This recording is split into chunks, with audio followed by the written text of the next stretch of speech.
하나님은 우리의 창조주이시니 창조 주관에 하나님을 정리하는 찬양입니다. 우리는 하나님으로부터 지음을 받았습니다. 지음 받았을 때는 지음받은 목적이 있습니다. 목적대로 살아가는 것이 하나님이 창조하신 섭리대로 살아가는 것이고, 섭리대로 살아가는 것은 창조신앙입니다. 오늘 창조절 둘째 주일을 맞이해서 하나님의 형상으로 사는 삶, 이건 과연 뭘까? 조금 어려운 주제이긴 하지만 오늘 말씀을 전해보려고 합니다. 제가 너무 설교를 어렵고 딱딱하다고 해서 오늘은 좀 방식을 좀 바꿔가지고 넌센스 퀴즈로 시작을 해보려고 합니다. 안 웃어도 괜찮습니다. 웃기면 많이 웃어주시기를 바랍니다. 처음이니까 다 아는 걸로 시작을 하겠습니다. 퀴즈인데요. 성경 인물 중에 보통 사람보다 손이 하나 더 있는 사람이 누구죠? 삼손. 너무나 잘하시네요. 앞으로 퀴즈가 2개 더 남아 있습니다. 근데 왜 삼손이라고 이름을 줬을까? 이 고민을 한번 해본 적이 있으십니까? 물론 언어학적으로 보면은 삼손의 뜻이 있어요. 그러나 이제 오늘 얘기하는 것은 넌센스이기 때문에 두 손이 아니라 세 번째 손, 세 개의 손이라는 얘기입니다. 사람들은 넓게 생각을 한다고 할 때에 왼손, 오른손을 항상 이야기합니다. 남자와 여자를 이야기하고, 신세대와 구세대를 이야기하고, 여권, 야권을 이야기를 합니다. 두 가지를 다 이야기하면 양쪽을 잘 섭렵하는 분이구나, 그렇게 생각하고 하시는데, 그러나 믿는 사람들에게는 두 손 가지고 안 되는 거죠. 넌센스니까 하는 얘기입니다. 세 번째 손이 필요합니다. 저는 그래서 삼손이라고 이름을 지지 않았을까. 이렇게 설교하면은 저 설교가 교수님한테 많이 혼나는데, 오늘 세 번째 손을 이야기하기 위해서 어쩔 수 없이 넌센스를 이야기하는 겁니다. 이 세 번째 것을 한 번만 더 생각을 하면 성경의 말씀을 좌우로 휩쓸리지 아니하고 어느 한 곳에 편중되지 아니하고 하나님과 나 사이에서 정말 진중한 결속과 믿음을 가질 수 있는 말씀이 들려온다, 이런 생각을 한번 해보게 됩니다. 조금 어려운 얘기 하겠습니다. 프랑스의 사상가 중에 질 블레즈라고 하는 분이 의심에 대해서 이야기를 했는데 한번 잘 들어보시기를 바랍니다.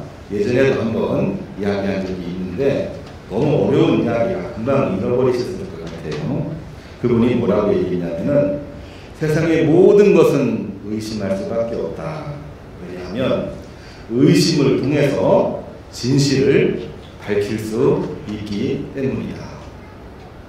그런데 세상의 모든 것들은 의심해야 되지만 세상에서도 의심할 수 없는 분명한 사실 한 가지가 있는데, 그거는 뭘까요? 그거는 모든 것은 다 의심받을 만한 그런 상황에 있다는 것만큼은 분명한 사실이라는 얘기입니다. 말장난이죠? 네, 맞습니다. 말장난 같은 그러한 내용입니다. 이거를 간결하게 풀어서 이야기해보면 모든 사람은 의심의 도가니 안에 갇혀있다고 하는 그 내용을 그대로 풍자한 것이고, 다른 말로 바꿔서 얘기하면은 절대로 세상에 믿을 것은 없다는 그런 내용입니다. 그렇기 때문에 의심하고 또 의심하면서 진실을 찾아가는 노력을 해야 된다라고 해서 19세기의 프랑스의 유명한 이 철학가 사상가들이 그러한 비판적인 입장을 가지고 신학을 연구하고 철학을 연구했던 그러한 이제 사조가 있었습니다. 그렇습니다. 이 말을 우리의 믿음으로 적용을 해보게 되면, 우리 한 번만 더 생각하자고 그랬잖아요.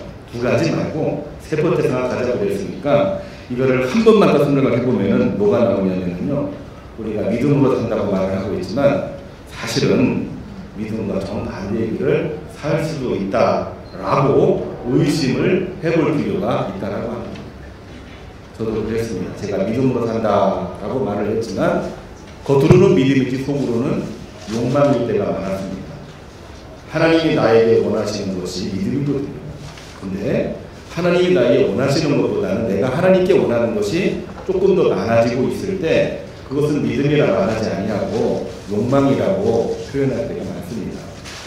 우리가 겉으로는 믿음이라고 얘기하고 신앙이라고 얘기하고 신앙인의 이 외형적인 모습을 다 가지고 있지만 우리 소 깊은 곳에서는 아무도 몰라요.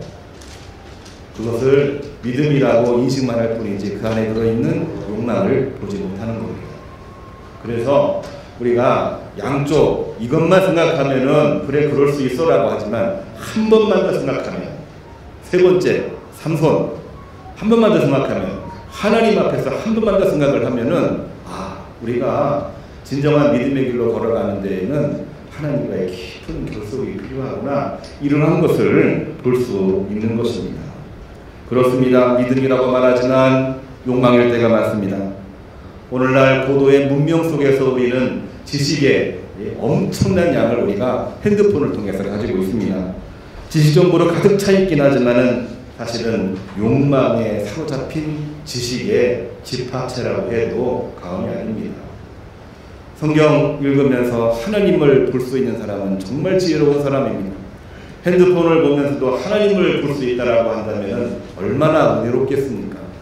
그러나 성경을 보아도 하나님보다는 내 목표에 집중하고 있다고 한다면 핸드폰을 보고 있으면서도 내 목표가 무엇이고 그것에 따라서 내가 움직이고 있다라고 한다면은 그것을 우리는 믿음이라 말하지 아니하고 욕망이라고 말하고 있는 것입니다.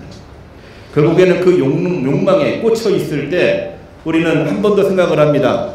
어떤 생각을 하느냐? 하나님이 계실까? 뿐만이 아니라 믿음으로 살면 손해볼 것이고 믿음으로 살면은 이미 가지고 있는 것도 뺏길 수 있겠다.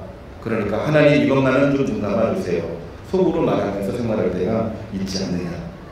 조금 너무 비판적인 이야기로 들릴 수 있겠지만 우리가 한 번만 더 생각을 해보면 하나님 앞에서 우리가 온전하게 살고 있는가를 성찰할 수 있는 그러한 단어라고 하는 것입니다. 농담처럼 들리고 있는 이야기지만 사실은 실제 상황인 것입니다. 그렇습니다. 우리의 모든 것은 모두 드러나게 되어 있습니다. 하나님 앞에서는 하나도 감출 수가 없는 것이죠.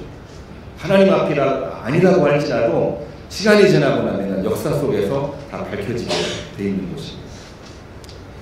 그렇기 때문에 우리는 정말 한 번 더 생각하는 것을 주의 깊게 바라봐야 되는데 두 번째 퀴즈로 들어갑니다. 또 어려워지니까 퀴즈로 들어가는 거예요. 성경 인물 중에서 귀가 제일 밝은 사람은 누구입니까? 누구죠? 네, 첫 번째보다는 문제가 약간 어려워졌죠? 귀가 제일 밝은 사람이 있어요. 이름 중에. 너무 갑자기 어려워졌나요? 예. 시간을 제가 끝내야 되기 때문에 미리 말씀을 드립니다. 삼손의 애인이었던 들릴라. 들릴라. 네. 물론 이것도 그 의미가 있습니다. 그렇지만 넌센스이기 때문에 우리가 들어야 된다는 얘기입니다. 내가 보고 싶은 것만 보고 있는데 보고 싶은 것만 보고 들어야 될 거를 듣지 않으면은 우리는 한 가지를 더 생각할 수가 없거든요. 그렇기 때문에 잘 들어야 되고 하나님 말씀은 특별히 더 새겨 듣는 것이 정말 중요합니다. 예수님은 그러한 이야기를 듣고 싶어하는 제자들에게 어떤 말씀을 하셨을까요? 누가복음 12장 2절입니다. 예원이가 오늘 세 번째로 읽어본 말씀이에요. 12장 2절. 너무나도 중요한 얘기 있습니다. 예수님이 하신 말씀인데요. 감추인 것은 드러나고 숨긴 것은 알려지지 않을 것이 없다. 감출 수가 없다고 하는 것입니다. 하나님 앞에서 모든 것이 밝혀지기 때문에 1절에서는 진리를 감추고 있는 바리새인들의 외식을 주의하라 그랬습니다. 외식이 뭔가요? 밖에 나가서 밥 먹는 게 아니죠. 겉으로는 믿음 있는 척하지만 속으로는 욕망이 가득해 있는 바리새인들을 얘기할 때에 그들을 외식한다 이렇게 예수님이 책망하셨던 내용입니다. 자, 그런데 1절만 보면은 그래 바리새인의 표리부동 조심하라는 얘기지 그렇게만 볼 수 있는데요. 우리가 한 번 더 생각해 보자라고 그랬잖아요. 3절을 보시면은 바리새인들과는 정반대에 서 있는 제자들을 향하여 하시는 말씀이 나와 있습니다. 뭐라고 나와 있냐면요. 말씀을 들은 자들은 진리를 말하기를 주저하지 말라. 하나님 말씀을 내가 들었습니다. 듣는 것으로 끝나지 말고 반드시 옆에 있는 사람에게 하나님의 말씀, 복음을 반드시 증거하라. 두렵거나 주저하거나 망설이지 말고 반드시 증거하라. 그렇게 말을 하고 있는 것입니다. 그렇기 때문에 감추어진 것은 드러나고 숨긴 것은 알려지지 않을 것이 없다. 이 말씀은 결코 바리새인들에게만 한 얘기가 아니라는 거예요. 두 사람 모두에게 한 얘기예요. 우리는 이 말씀을 읽으면서 그래, 바리새인의 외식을 주의해야지, 이것만 귀에 들어왔으리라고 생각이 되는데, 이 말씀을 한 번만 더 자세히 읽어보면요, 사실은 정반대의 해석이 나옵니다. 어떤 얘기냐면요, 두 사람을 겨냥하고 있지만 사실은 바리새인의 외식은요, 제자들의 두려움을 찝어내고 가르치기 위한 하나의 도구였습니다. 바리새인들이 자기의 기득권을 유지하기 위해서 외식하고 있는데 그거 우리가 조심하라고 했잖니. 그런데 너희들은 뭐냐? 제자들 너희들은 뭐냐? 말씀을 들어도 그들이 두려워서, 세상이 두려워서 말씀을 전하는 것을 망설이고 있지 않느냐? 그들도, 바리새인들도 세상이 두려워서 거짓말하고 표리부동하며 살고 있는데 말씀을 들은 너희들도 들은 말씀을 전하지 않고 있는 것은 믿음이라고 말하고 있지만 속에 욕망이 가득하기 때문에 그런 것이지 아니하겠느냐. 말씀이 좀 어려운가요? 그렇습니다. 말씀을 잘 들어야 됩니다. 자, 어려우니까 다시 돌아갑니다. 뭐라고 그랬죠? 귀가 제일 밝은 사람이요? 들릴라. 잘 들어야 됩니다. 말씀을 보면은 내가 보고 싶은 것만 볼 때가 많은데 말씀을 한 번 더 읽어보면은 정반대 해석이 나옵니다. 바리새인은 원래 그래요. 그러니까 예수님이 책망하셨습니다. 근데 그들이 문제 있다고 나쁘다고 말하는 것이 능사가 아니고, 그런데 너희들은 뭐를 하고 있느냐? 너희들도 말씀 들은 거 사람들 앞에 증거하기를 주저하고 망설이고 있지 않느냐? 무엇 때문에? 두려움 때문에. 두려움의 이면은 뭐냐?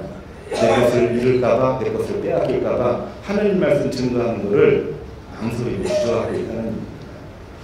오늘날 세상이 각박하고 혼돈스럽고 믿음이 들어가지 않는 시대에 복음을 전하라고 하면은 복음 전하기가 얼마나 어렵습니까? 우리들도 주저하고 망설일 때가 너무나도 많이 있는 것이죠. 그렇기 때문에 사실은 이 복음 증거자 제자들은 세상을 두려워하기도 했지만 당시의 기득권자인 바리새인들을 두려워했고, 정말 두려워해야 되는 하나님을 두려워하지 못했습니다. 오늘날 우리들도 신앙생활하면서 신앙생활이 뭡니까? 하나님을 두려워하며 이 땅을 사랑하는 거죠. 하나님에 대한 두려움은 세상의 모든 두려움들을 이겨낼 수 있는 힘을 주시는 것인데, 하나님에 대한 두려움은 우리 머릿속에 없어요. 하나님은 눈 감아주시고 나를 봐주시는 분으로 생각을 하고 있고, 세상만 두려워합니다. 믿음이 들어가다가 미끄러지게 되어 있는 것입니다. 그래서 주님은 단호하게 말씀을 하십니다. 오늘 누가복음 12장 2절 이하에 나와 있는 말씀인데요, 세상 두려워하지 말고 하나님의 최후 심판을 더 두려워하라. 참새도 하나님께서 기억하시는데 설마 너희들이 말하는 것을 하나님이 모르실 리가 있겠느냐. 참새, 가장 작은, 가장 하찮은 존재인데 그들이 지저귀는 것도 하나님 다 기억하고 계시는데, 너희들이 힘든 중에, 너희들이 세상이 두려운 중에 하나님 말씀 증거하는 거 하나님이 다 기억하고 계신다. 두려워하지 말아라. 예수님의 단호한 말씀이십니다. 자, 또 세 번째 퀴즈로 들어갑니다. 이거 좀 웃으세요. 좀 재미없어도. 세 번째로, 성경 인물 중에서 장사를 제일 잘하는 사람이 누구일까요? 더 어려워졌어요. 그죠? 장사를 제일 잘할 사람, 이름을 기억하시기 바랍니다. 장사를 제일 잘할 사람 누구일까요? 예? 루디아? 아, 그분은 사업가고 장사를 잘하는 분이긴 하죠. 이름 속에 넌센스라고 얘기했어요. 그거는 역사적으로 루디아고요. 넌센스라고 얘기했습니다. 제가 12시 안에 설교를 끝내야 되니까 말씀을 드리겠습니다. 사라입니다. 사라. 네, 사라. 여러분, 내 물건 사세요 이렇게 말할 수 있는 사람이 장사를 잘하는 거죠. 복음도 마찬가지입니다. 내가 망설이고 주저리하고 있을 때는 복음 절대 나가지 않습니다. 내가 예수 믿고 구원받았습니다. 여러분 예수 믿고 구원받고 이 땅에서 복을 누리고 하늘의 복이 있기를 바랍니다. 살아! 이렇게 말할 수 있는 사람이 진짜 믿음이 있는 사람인 것이죠. 제자들은 그거를 못했어요. 자, 살아. 뭡니까? 담대히 자신 있게 복음을 전하는 크리스찬이 되어야 되는 것입니다. 크리스찬이 되었다는 것은 과연 뭘까요? 우리가 크리스찬인데 하나님의 형상으로 회복이 되었다는 것입니다. 하나님의 형상은 과연 뭘까요? 오늘 어린이부에서도 그러한 말씀을 함께 나누었는데요. 창세기 1장 26절, 27절, 28절 오늘 예원이가 첫 번째로 낭독한 말씀 속에 있습니다. 26절은 자연과의 관계 속에서 하나님이 창조하신 창조물 보시기에 아주 아름답다고 얘기했는데 이 창조물을 하나님의 형상으로 만드신 인간에게 맡기셨다는 얘기입니다. 근데 우리 인간은 창조물도 만드시고 인간을 만드신 하나님을 섬겨야 되는데 하나님보다는 창조물을 섬길 때가 많다는 얘기죠.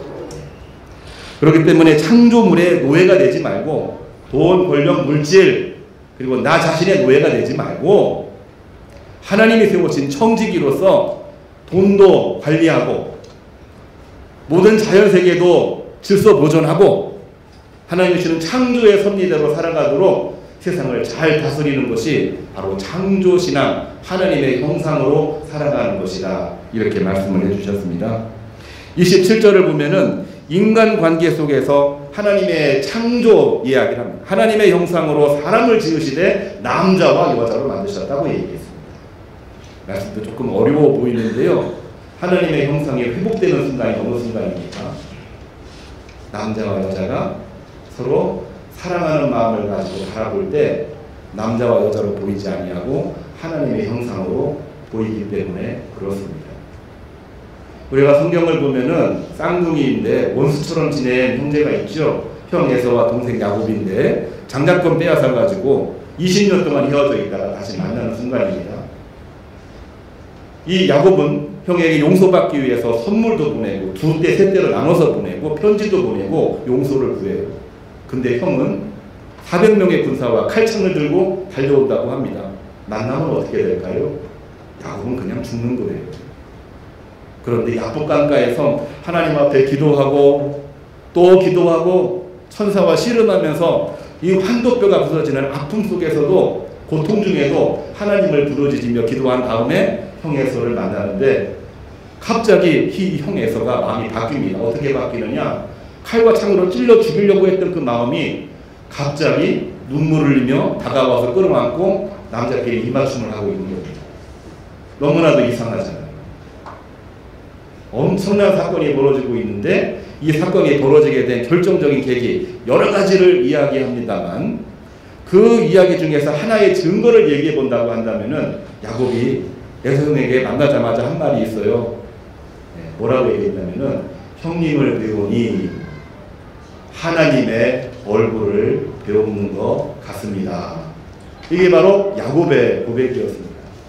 형의 얼굴로 보이지 아니하고 하나님의 얼굴로 보였다는 얘기는 뭡니까? 내가 어려운 중에도 힘든 중에도 힘들고 어렵고 화난 형의 얼굴이 아니라 하나님의 얼굴로 보입니다. 고백하는 순간 믿을 수가 없어요. 설명할 수도 없어요. 형 에서가 칼창으로 죽이려고 했던 그 마음이 180도 변해서 달려와서 끌어안고 입맞춤을 합니다. 그리고 눈물을 펑펑 흘리면서 20년 동안 나누지 못했던 형제간의 우애를 함께 나누는 장면이 성경 속에 나와 있습니다. 옆에 있는 성도의 얼굴을 보시기를 바랍니다. 성도의 얼굴이 성도의 얼굴로 보일 수도 있지만 믿음의 눈을 하고 예배하고 찬양하고 기도한 다음에 그 얼굴을 보면 그 얼굴이 사람의 얼굴이 아니라 하나님의 얼굴로 보이는 줄로 믿으시기를 주님의 이름으로 축복합니다. 우리가 역사를 만들어 간다고 하는 것은 하나님과의 관계 속에서 한 가지를 더 생각을 할 때에 사람과 사람과의 관계가 풀리는 것입니다. 그것을 하나님의 형상으로 살아가는 저는 세 번째의 삶이라고 생각을 합니다. 이뿐만이 아니죠. 출애굽기 1장 15절을 보면 히브리 3파 시브라와 부하 애굽 왕의 폭정과 살해 계획이 얼마나 무서웠는지 두려워 떨림이 있었지만 그거를 뭘로 이깁니까? 하나님에 대한 두려움으로 바로의 폭정을 이기고 승리합니다. 놀라운 사건이죠. 우리가 종교개혁자 마틴 루터를 잘 알고 있습니다. 그 전통에 따라서 개신교가 만들어졌고 우리 교회도 서방교회에서 프로테스탄트로 나왔기 때문이죠. 그렇습니다. 마틴 루터도 그야말로 정말 힘든 그런 가운데에 하나님 말씀을 담대히 증거하고 종교개혁에 승리할 수 있었던 이야기가 바로 뭐냐면요. 나는 사람들 앞에 서 있지 않습니다. 하나님 앞에 서 있습니다. 코람데오. 코람데오가 이 루터로부터 나온 거죠. 우리 주변에 정말로 삭막합니다. 탄식밖에 없습니다. 사람을 봐도 믿을 수 있나 없나 그런 생각이 우리 마음을 지배하고 있습니다. 두려움이 생기게 되고 일을 해도 이거 과연 해야 될까 말아야 될까 너무나도 어려울 때 너무나도 많지요. 그런데 이 루터는 하루만 더 시간을 주십시오 하면서 하나님 앞에 기도하는 시간을 더 갖습니다. 그리고 보름수국회에서 담대히 복음을 증거하고 종교개혁의 시작을 알리는 놀라운 사건이 벌어지게 된 것을 우리는 보고 있는 것입니다. 우리는 믿음을 가지고 살라라고 하는 성경 말씀이기도 하고 우리 모든 선진들의 신앙 고백이기도 한 것입니다. 어느 분이 그래요. 목사님이니까 그런 얘기 하죠. 사람들이 알아줘야 신앙생활 할 거 아닙니까? 사람들은 모르잖아요. 이런 얘기를 저도 많이 듣고 우리 교우님들도 많이 들으리라고 생각이 됩니다. 근데 오늘 예원이가 읽은 이 세 번째 말씀을 보게 되면요. 두 번째 말씀인데요. 요한일서 3장 1절. 그에 대한 답이 나와 있어요. 뭐라고 나왔냐면요. 세상이 우리를 알지 못하는 내가 부족해서가 아닙니다. 세상에 우리 믿는 자를 알지 못하는 것은 세상 사람들이 하나님을 알지 못하기 때문에 그런 것뿐이다. 그들이 하나님을 알기만 하면 우리가 말하는 것이 뭔지 알게 될 거다. 우리가 두려워할 때가 많이 있는데 우리가 두려워하는 이유는 그들이 포갑 때문에 그들이 하나님을 모르기 때문에 우리가 두려움 속에 가지고 있는 것입니다. 그렇기 때문에 우리는 그들이 하나님을 알고 하나님을 두려워할 수 있도록 끊임없이 고난 중에도 잘 나가는 중에도 하나님의 복음을 증거하는 것이 필요하다. 이 말씀을 이 사도 요한은 편지하면서 이야기하고 있는 것입니다. 이거를 가장 잘 알고 있으면서 고백을 했던 인물이 성경의 다윗입니다. 우리 잘 알고 있는 시편 23편 다 외우시죠? 예. 얼마나 많은 고난이 있었습니까? 그럼에도 불구하고 이 다윗은 이렇게 고백하고 있죠. 여호와는 나의 목자시니 내가 부족함이 많이 있으나 부족함이 전혀 없으리로다. 나를 푸른 초장과 쉴만한 물가로 인도하시고 사망의 음침한 골짜기로 원수의 목전에서 내가 힘겨워할 때에 내 머리에 기름을 부어주시니 내 잔이 넘칩니다. 내가 한 가지 소원이 있다. 오늘 성시교독에 나와 있는 한 가지 바라는 일이 있다면 여호와의 전에 영원히 거하는 것입니다. 마음속에 하나님의 형상을 품고 사는 믿음이 이 다윗에게는 존재했다는 그러한 내용입니다. 담대한 믿음의 증거가 과연 뭘까요? 담대한 믿음의 증거는 세 가지입니다. 오늘 어려운 이야기에서 인물을 기억하시면 좋을 것 같아요. 삼손, 들릴라, 사라. 네. 기억하시죠? 네. 삼손 한 번 더 생각하고 깨달음입니다. 들릴라 새겨들어야 됩니다. 새겨들어야 됩니다. 귀를 열어야 됩니다. 사라 내 입술로 담대하게 증거할 수 있어야 됩니다. 그래야 역사가 이루어지는 거죠. 가만히 있으면 주저하면 망설이면 아무것도 할 수가 없는 것입니다. 외식하는 바리새인들이 자신의 기득권을 빼앗길까봐 하나님을 감추고 자신을 드러냅니다. 하나님을 감추고 자신을 드러내는 게 뭡니까? 나는 이렇게 신앙생활하고 있다. 보여주기식 신앙을 하는 거죠. 그거를 외식이라고 얘기하고 예수님께 가장 큰 책망을 받는 이유이기도 했습니다. 바리새인만 욕하다가 나는 믿음이 좋습니다 라고 이야기했던 제자들, 그들에게 똑같이 이야기를 합니다. 주님의 말씀을 들었는데 들은 다음에 증거하지를 못해요. 말하지를 못해요. 결국에는 주님 앞에 똑같이 책망을 듣습니다. 하나님은 참새들이 하는 이야기도 다 기억하고 있는데 너희들이 들은 말을 하나님께서는 왜 기억하지 못하고 있겠느냐? 우리가 가지고 있는 믿음, 담대히 삶 속에서 우리 직장에서 만나는 사람마다 모든 일상생활에서 말씀을 들은 것처럼 그대로 외치시고 그 믿음으로 살아가 승리하시기를 주님의 이름으로 축복합니다. 왜 감추고 두려워하는 것일까요? 우리가 거짓과 의심의 중심에 서 있기 때문에 그렇습니다. 문명이 고도화됐지만 오늘날은 거짓이 너무나도 많아요. 그러니까 의심은 더 많아졌습니다.